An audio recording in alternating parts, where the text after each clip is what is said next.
We know where all the birds are. We don't know where all the mammals are, Cody Lane tells me. We're walking through a young, leafy aspen stand in northwestern Wyoming's upper Hoback River Valley, baiting live traps for small mammals. The hillside is a waist-high profusion of flowers, grasses, and aspen saplings, lit gently by the evening sun. Except for the quiet, charcoal-black snags that stand watch around us, you might not guess that an intense September fire swept across this landscape 5 years ago. Cody is wading through a pale purple jungle of mountain hollyhock, interspersed with bright yellow clumps of tall groundsel.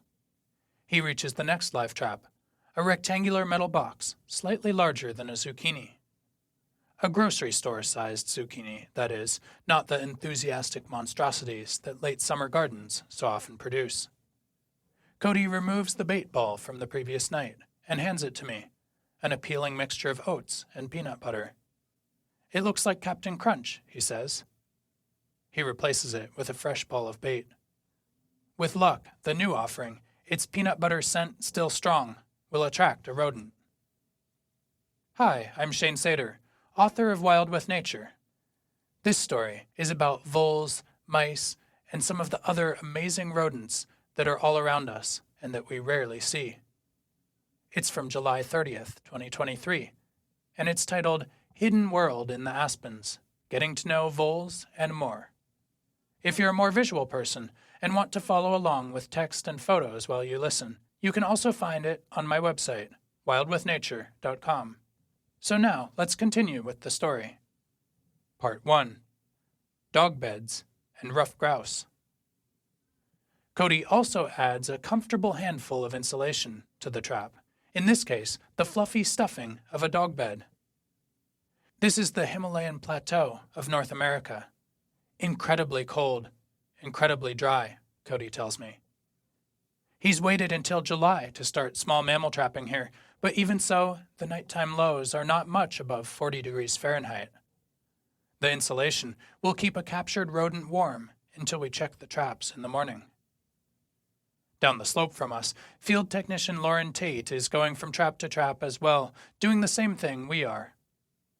You wouldn't know it among the thick growth of wildflowers and aspens, but there are 100 live traps on this slope, arranged in a neat 90-meter by 90-meter grid. As Lauren continues from one to the next, she flushes a ruffed grouse. The grouse flies to a heavily charred lodgepole pine snag in a startled whir. Most of the birds have become relatively quiet in these late days of summer, but we can hear the piping calls of a flycatcher across the slope. Olive-sided? I ask Cody. Yep, he responds. They breed in the burn. We caught one last year in a mist net. Part 2. From birds to voles. Cody is a master's student at the University of Montana, and the area where we're walking this evening is one of his research sites. It's near the edge of the Roosevelt Fire, a blaze from September 2018 that burned over 61,000 acres and 55 homes, before firefighting efforts and a shift in the winds finally ended its run. Now, 5 years later, Cody is studying how the wildlife has responded. Cody's research focuses particularly on birds, using mist netting and breeding season point count surveys to compare the bird community between areas that burned and areas that didn't. But his master's research is part of an even larger, multifaceted research project led by the Ricketts Conservation Foundation. Broadly speaking, the project is looking at how the animals of the Hoback River Valley, from songbirds to elk to voles, respond to fire, both in aspen stands and in conifer forests. Tonight, we're focusing on the voles and the other small mammals. Part 3. Aspens and small mammals. Aspen forests are wonderful places for biodiversity. And if I didn't already know that, tonight's trap-setting walk is making it clear. In the wake of the fire, the mountain hollyhock is growing with abandon, forming stands as lush as a garden. Meanwhile, the 5-year-old aspen regrowth is already as high as my head. White-crowned sparrows chip in agitation from the young trees, where the tiny cup nests of dusky flycatchers hide.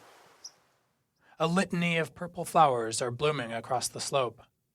Aspen fleabane, thick-stem aster, Engelmann's aster, and western aster.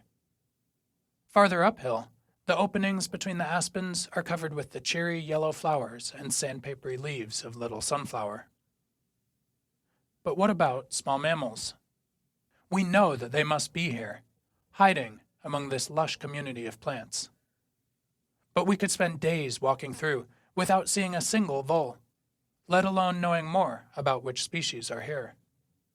And that's where a live trapping effort like this comes in. We'll return to the traps early in the morning, measuring, identifying, and marking whatever mammals we catch. Then we'll release them to go about their lives. You'll probably get to see some cool voles tomorrow, Cody says. Part 4. How to count voles. We're back among the aspens at 6:15 a.m. as a stunning orange sunrise fades into pastel clouds. We split into 2 crews to check the traps. Alan Moss and Josh Lefevre form one team. I tag along with Cody and with Brooke Bowman, a bird biologist who is as new to small mammal trapping as I am. The first few traps are empty. Then we reach one that has a furry friend in it. Cody dumps the contents, mammal and insulation combined, into a 1-gallon Ziploc for a better view. Then he grips the vole securely by the scruff of its neck. Wearing latex gloves, small mammals can carry a variety of diseases, and lifts it out of the bag. "This is like the biggest vole we've ever caught," he says. He and Brooke work together to give the vole a numbered metal ear tag. Next, we paint his belly with a thick green line of marker. This small mammal study involves 3 consecutive nights of trapping here, and we're especially interested in how many voles we recapture from night to night. Based on this proportion, we'll be able to estimate population sizes for each species and compare them between sites. Part 5. Long-tailed voles and other species. The vole is thrashing wildly in Cody's hand, trying to escape from what must appear to him as a massive predator. Fortunately for him, this unusual experience will be over soon. It only takes us a minute or 2 to mark, measure, and release each animal. Based on a careful examination of the genitalia, Cody can tell that this vole is a male. Like most voles, he has a somewhat stubby tail, a grayish, furry coat, and a blunt snout. But identifying voles to species is challenging. So far, Cody's team has found 3 vole species in this relatively small aspen stand. Southern red-backed voles are fairly distinctive, but the other species, montane and long-tailed voles, present a major identification puzzle, overlapping substantially in their appearance. Having this vole in the hand gives us a better chance of identifying him. Even up close, though, identification is hard. In the past, mammalogists have generally worked from dead specimens, where a close examination of the teeth helps distinguish the species. Cody checks this vole carefully and takes some body measurements. This one has a surprisingly long tail, a whopping 70 millimeters. Most voles have much stubbier tails.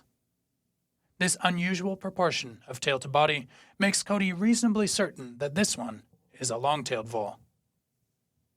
Part 6. Of voles and mice. As we continue checking the traps, we find many more montane or long-tailed voles. A substantial portion of them are subadults, born earlier this year. Voles are a popular prey for many birds and other animals, from kestrels, owls, and hawks, to snakes, weasels, and coyotes, so they reproduce quickly and typically die young. Vole populations often fluctuate greatly from year to year, and this site is no exception. We didn't catch a single vole here last year, Cody tells me. This year, on the other hand, they seem to be as common as deer mice. A light breeze is picking up now. We can hear a dusky flycatcher singing fragmented phrases from down the slope. 2 woodpeckers, either 3-toed or black-backed, are drumming from the burned conifers across the creek. When we get to our next trap, we find a deer mouse. It's easy to tell that this is a mouse rather than a vole. It has much larger ears and a long tail, notably longer even than a long-tailed vole, with gray hairs above and white hairs underneath. And while voles are tricky, identifying mice to species here is straightforward. The deer mouse is the only species that Cody and his team have found on their sites. Well known as a raider of household pantries, this mouse is adaptable and widespread across many habitats in North America. Cody checks the genitalia and tells us that this one is an adult male. Adult mice tend to be larger and browner, while juveniles are smaller and grayer. Part 7. Red-backed voles. As we release the deer mouse and he scampers off, Alan and Josh call to us from farther up the slope. They've caught a southern red-backed vole. This one is subtly but distinctly different from our other voles, with rusty fur along the back and somewhat larger ears. It's a species that is strongly associated with forested habitats in the mountains, particularly those with old trees and downed logs. In Wild Mammals of Wyoming and Yellowstone National Park, Stephen Buskirk writes that this species was more widespread in the Pleistocene, when forests were more extensive on the landscape. As the glaciers retreated and the climate warmed, the red-backed voles became restricted to the mountains. In these habitats, they remain a favored prey animal for such creatures as the pine marten and the boreal owl. They're beautiful, handsome voles, Cody says. Part 8. A nocturnal city. By 8 a.m., we've checked all 100 traps and caught 26 mammals, all of them voles or deer mice. But the morning before, the crew caught a northern pocket gopher, and sometimes flying squirrels and weasels visit the traps. The morning has opened my eyes to a community that I already knew of, but that I don't often consider a bustling city of nocturnal rodents normally seen only in fleeting glimpses. And it's raised additional questions for me. How do all of these mice and voles share this space? The answer, it turns out, is complex and not fully known, though previous studies give some hints. Mice and voles differ in their diets. Deer mice eat seeds, insects, and even bird eggs. On the other hand, voles feed largely on green vegetation, though the southern red-backed vole also feeds on fungi and invertebrates. Part 9. Competition between voles? How might these three vole species share this space? Researching voles in nearby Grand Teton National Park in the late 1960s, Tim Clark found that these three, plus the meadow vole, overlapped in some habitats, such as aspen stands, but differed substantially in their abundance between different habitats. The meadow vole, for example, was the least commonly caught species among the aspens, but it was overwhelmingly common in wet willow swamps. Given that all four voles seem to have relatively similar diets and activity patterns, Clark suggested that the species were competing, pushing each other to the habitat extremes in which they were each best adapted to thrive. He found that meadow voles, for instance, were most common in the wettest habitats, whereas montane voles occurred in drier situations that did not support other vole species. In this aspen grove that Cody is studying, are red-backed, montane, and long-tailed voles jostling for space, shoving each other to the margins? I don't know, but it's an intriguing question to ponder. Part 10. A snapshot of a hidden world. As we hike back out from the trap site, the aspen leaves rustle gently in the breeze. A Lincoln sparrow is singing along the creek, evoking memories of previous summer days I've spent in places like this.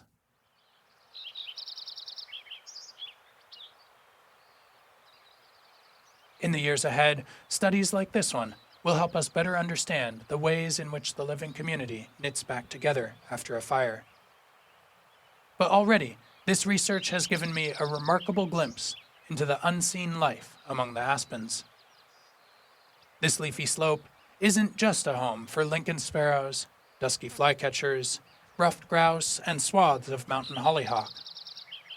It's also a place where deer mice store seeds for the winter, where long-tailed voles graze, where red-backed voles hide from boreal owls, and where northern pocket gophers churn the soil. It's a glimpse into a hidden world among the aspen leaves. And that, I think, is pretty special.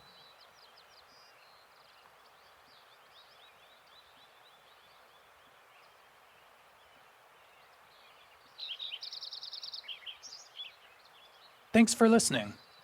This story, like all of my work, is possible only because of the generous support of listeners like you. Again, you can also find it in written form, along with lots of photos, on my website, wildwithnature.com. While you're there, check out my donate page, where I acknowledge the community who supports my work. If you're able, you can also follow the links from there to make a monthly donation or a one-time contribution. For as little as $5 a month, you can become a milkweed supporter, an integral part of the community that helps me continue sharing these stories. Thank you. I produced this recording with equipment and facilities provided by MCAT, Missoula, Montana's community media resource. Many thanks to MCAT and the Missoula Public Library for their assistance. Until next time, get outside. And while you're out there, take a moment to consider all of the unseen mammals going about their busy, hidden lives around us. If you're lucky and patient, you might even see them.